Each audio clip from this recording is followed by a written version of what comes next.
Bismillahirrahmanirrahim. Assalamualaikum warahmatullahi wabarakatuh. Innal hamdalillah nahmaduhu wa nasta'inuhu wa nastaghfiruh wa na'udzu billahi min shururi anfusina wa min sayyiati a'malina. May yahdihillahu fala mudhillalah wa may yudlil fala hadiyalah. Asyhadu an la ilaha illallah wa asyhadu anna Muhammadan abduhu wa rasuluhu la nabiyya ba'da, amma ba'du. Hadirin yang dimuliakan oleh Allah Subhanahu wa taala. Suatu kali seorang sahabat datang kepada Rasulullah sallallahu alaihi wasallam. Sahabat ini adalah Muaz bin Jabal radhiyallahu anhu. Usianya masih muda.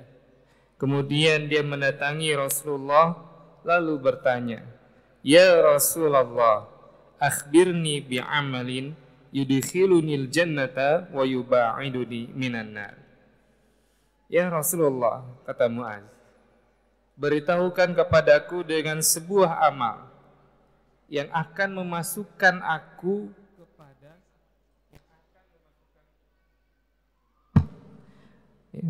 memasukkanku ke surga dan menjauhkan aku dari api neraka. Rasulullah SAW ketika mendengar pertanyaan dari Muaz ini, Rasulullah terkaget.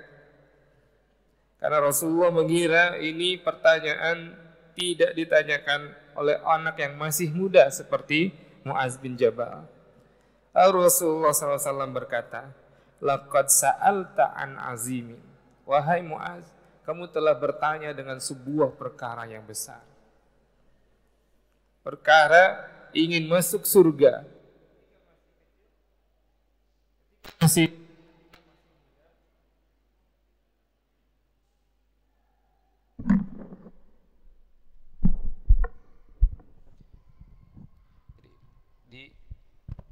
di usianya yang masih muda, Muaz berharap akan mendapatkan surga.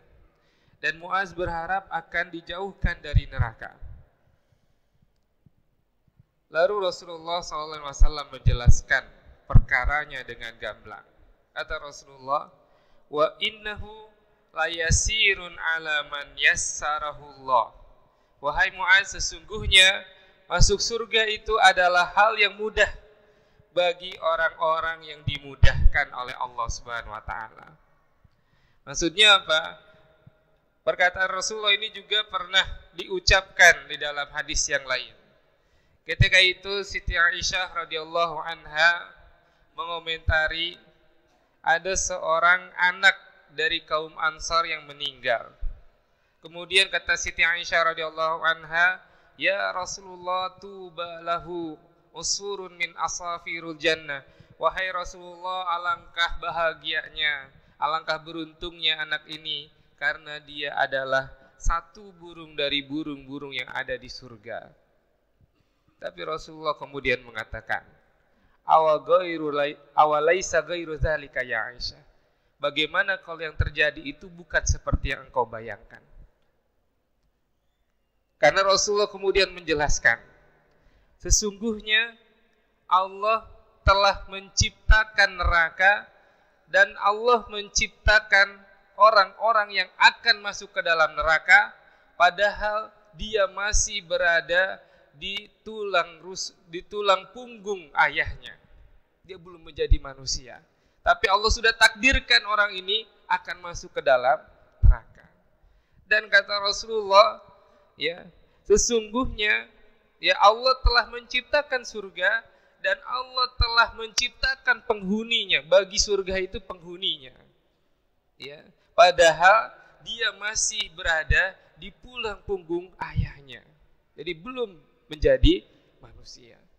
Maka kata Rasulullah SAW, "Al-kullu muyassarun lima khuliqalahu." Setiap orang akan dimudahkan untuk menjadi ya bagian dari penghuni surga maupun penghuni neraka. Maka bisa jadi ada orang yang beribadah puluhan tahun, tetapi di akhir hidupnya dia berbuat syirik. Di akhir hidupnya ketika dia sakarat, dia su'ul khatimah. Bisa jadi. Bisa jadi ada orang yang berbuat maksiat puluhan tahun, tetapi di akhir hidupnya dia bertaubat kepada Allah Subhanahu wa taala dan dia menjadi salah satu dari penghuni surga. Bisa jadi.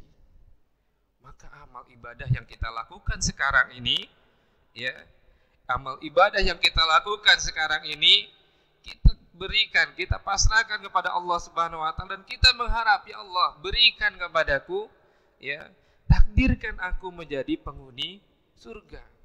Karena surga dan neraka ya adalah urusan Allah Subhanahu wa taala. Hadirin yang dimudahkan, ya hadirin yang dimuliakan oleh Allah Subhanahu wa taala. Rasulullah menjelaskan, wahai Muaz, sesungguhnya perkara yang kau tanyakan tadi akan dimudahkan bagi orang-orang yang telah Allah mudahkan untuk hal itu. Maka Rasulullah menjelaskan, apa amalan yang bisa membuatmu masuk surga, wahai Muaz? Ta'budullah, engkau menyembah Allah. Wala tusyriku bihi syai'an, dan jangan engkau menyekutukan Allah dengan apapun. Wa tuqimus shalah, engkau mendirikan salat. Wa tu'tiyaz zakat, engkau menunaikan zakat. Wa tasumu Ramadan, engkau berpuasa di bulan Ramadan. Wa tahujjal baita, dan engkau melaksanakan haji. Ini adalah rukun Islam. Jika kita melaksanakan semua rukun Islam ini, insya Allah dengan baik, ya, melaksanakan rukun Islam ini dengan baik dan sebenar-benarnya, insya Allah kita termasuk menjadi salah satu penghuni surga. Kemudian Rasulullah SAW menambahkan, tambahan ini juga tambahan yang penting. Rasulullah SAW sampaikan kepada Muaz. Qala Rasulullah SAW bersabda, ala adulluka ala abwabil khair, wahai Muaz, maukah engkau aku tunjukkan kepada pintu-pintu kebaikan? Pintu-pintu kebaikan artinya, ya, dengan pintu-pintu ini Muaz, ya, bisa dengan mudah kemudian melangkahkan kakinya ke surganya Allah Subhanahu wa taala. Lalu Rasulullah SAW menjelaskan, as-shaumu junnatun. Puasa itu adalah perisai. Puasa adalah perisai. Perisai dari segala keburukan. Dengan berpuasa, kita akan mudah untuk mempertahankan diri kita daripada ketika kita tidak berpuasa. Karena itu para ulama ketika menjelaskan tentang perisai, ya, bagi seorang mukmin yaitu puasa ini, para ulama menjelaskan hal itu karena setan itu mengalir di dalam darah manusia. Setan mengalir di dalam darah manusia sebagaimana dijelaskan oleh Rasulullah SAW di dalam beberapa hadisnya. Kemudian para ulama ketika kita berpuasa, ya, saluran darah kita, urat-urat kita itu menjadi menyempit. Dan ketika menyempit itu, setan sulit untuk bergerak di dalam tubuh kita. Makanya ketika berpuasa disebutkan di dalam banyak hadis, setan-setan terbelenggu. Ya, karena setan sulit untuk menggoda orang yang sedang berpuasa. Rasulullah menjelaskan, di antara kunci-kunci kebaikan, ya, di antara pintu-pintu kebaikan adalah berpuasa. Kemudian apa lagi? Was-sadaqatu tudfi'ul khati'ata kama yudfi'ul ma'un nara. Kata Rasulullah, dan sedekah itu akan memadamkan dosa-dosa sebagaimana air akan memadamkan api. Jadi kalau tadi adalah untuk melindungi diri kita dari perbuatan yang buruk, dari perbuatan dosa. Kalau kita sudah melakukan dosa, bersedekah. Kenapa? Sedekah ini akan memadamkan dosa-dosa yang kita lakukan. Dengan bersedekah ini semua dosa yang kita lakukan akan mati sebagaimana, ya, kemudian air memadamkan api. Tapi kalau dosa-dosa kita banyak, berarti kita harus lebih banyak lagi bersedekah. Karena kalau apinya besar, tidak mungkin hanya bisa dipadamkan dengan sedekah yang sedikit, dengan air yang sedikit. Begitu juga dosa-dosa kita. Kemudian Rasulullah memberitahukan lagi pintu yang lain setelah itu. Kata Rasulullah, wa salatur rajuli fi jawfil laili. Dan salatnya seorang laki-laki maupun perempuan berarti sama, ya, fi jawfil lail, di kegelapan malam. Kemudian Rasulullah SAW menjelaskan ayat yang bercerita tentang hal tersebut, yaitu tatajafa junubuhum anil madaji'i. Lambung mereka, surat As-Sajdah ayat 16, ya.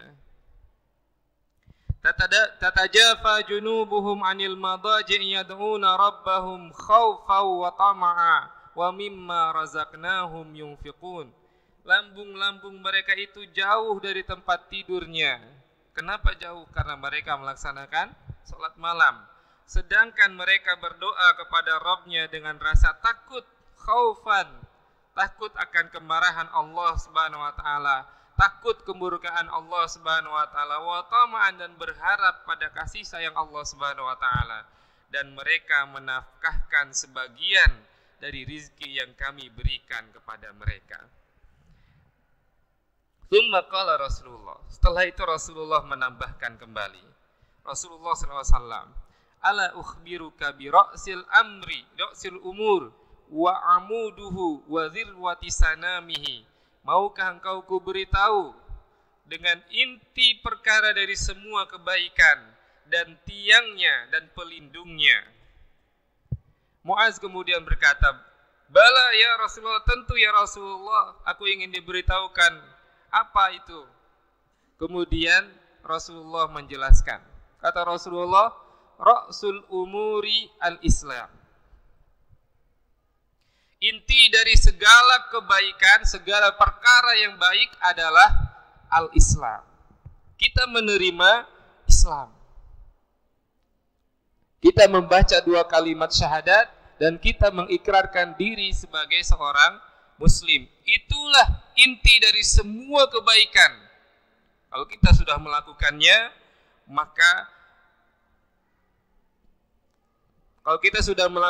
maka tuntutan dari kita adalah menjalankan semua syariat-syariat Islam, aturan-aturan yang Allah telah gariskan di dalam syariat Islam. Kemudian Rasulullah menjelaskan, wa amuduhu, dan tiang Islam adalah as-salat, salat. Berarti kalau kita mau menegakkan Islam, tegakkan salat. Kalau kita mau melaksanakan Islam, laksanakan salat. Kalau kita mau meninggikan Islam, tinggikan salat. Wa zirwatu sanamihi al-jihad. Dan yang menjadi penopang dari Islam itu sendiri adalah al-jihad. Jihad di sini tidak hanya ya dalam urusan berperang, ya, tapi jihad ini adalah semua totalitas kita untuk menegakkan kebenaran di jalan Allah Subhanahu wa taala. Itulah jihad. Tsumma qala Rasulullah sallallahu alaihi wasallam.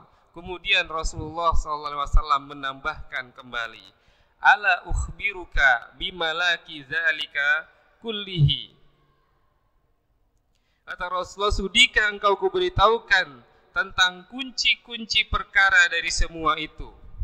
Tadi sudah Rasulullah jelaskan, Rasul berikan lagi satu lagi. Kata Rasulullah, maukah aku kuberitahu kepadamu wahai Muaz, apa kunci-kuncinya supaya kita bisa melaksanakan itu semua dengan baik? Faqultu ya Rasulullah, bala ya Rasulullah, tentu ya Rasulullah. Kemudian Rasulullah memegang lidahnya sambil mengatakan, kuffa alaika hadza. Kata Rasulullah, jaga lidahmu ini.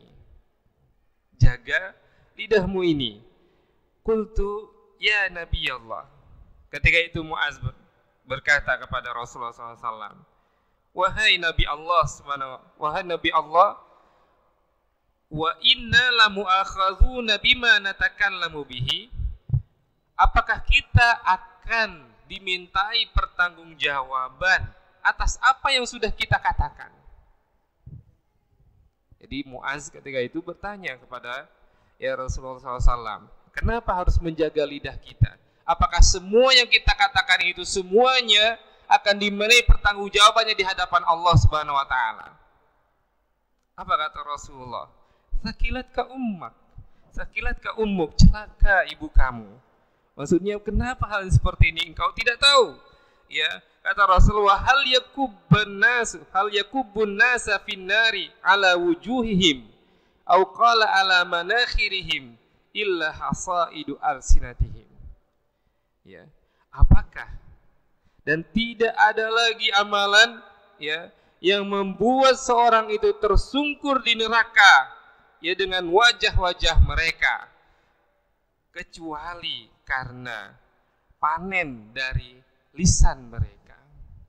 Jadi kebanyakan orang masuk neraka sebagaimana dijelaskan di dalam hadis Rasulullah SAW yang lain, bahwa kebanyakan orang masuk ke dalam neraka adalah dikarenakan karena tidak bisa menjaga lisannya. Karena setiap apa yang kita katakan, setiap yang keluar dari mulut kita, setiap apa yang kita gerakkan dari lidah kita, semuanya akan dimintai pertanggungjawabannya di hadapan Allah Subhanahu wa taala. Inilah sebetulnya kuncinya. Kenapa kuncinya ini? Karena bisa jadi seorang dia berbuat baik banyak sekali. Dia sholat, dia puasa, dia zakat, tapi dia tidak bisa menjaga lidahnya. Apa yang terjadi?